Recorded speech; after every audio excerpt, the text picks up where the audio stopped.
October 16th, St. Gall, Abbot.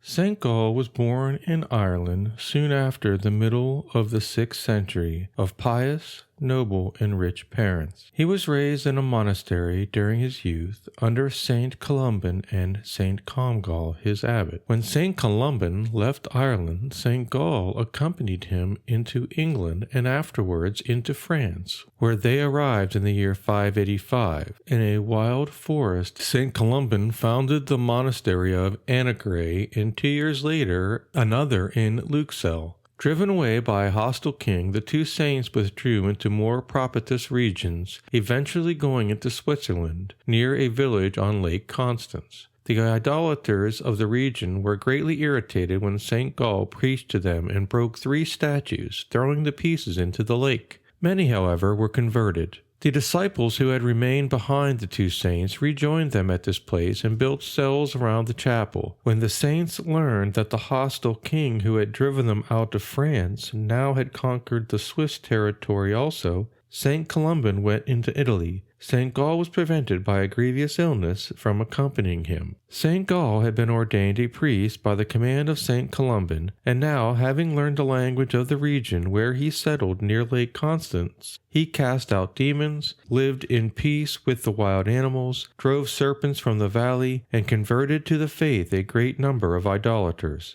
The cells which the saint built there for those who desired to serve God with him were attached to the monastery which bears his name. Many bishops, with the clergy and people, earnestly desired to place the saint in charge of the episcopal see of Constance, but his modesty refused the dignity, and one of his disciples was chosen instead. He died in the year 646. Our Lord says, "If anyone would be my disciple, let him deny himself and take up his cross every day." The denial of self is, then, the first step on the road to perfection.